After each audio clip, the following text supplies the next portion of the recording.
नमस्कार.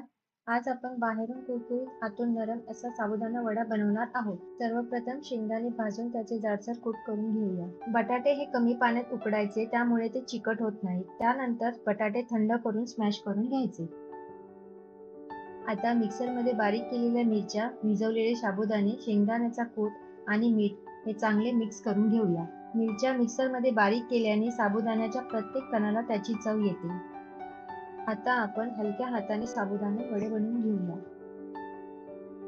साबुदाणा वडा तळताना तेलाचे तापमान मध्यम असावे, जेणेकरून वडे तेलकट होत नाहीत आणि आतूनही चांगले फुलतात.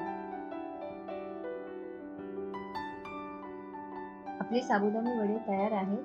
यांना दह्यासोबत सर्व्ह करूया. तुमच्या किचनमध्ये हा पदार्थ नक्की ट्राय करा. आशा आहे आपल्याला हा व्हिडिओ नक्कीच आवडला असेल. चॅनलला सबस्क्राईब, लाईक आणि शेअर करायला विसरू नका. Thank you.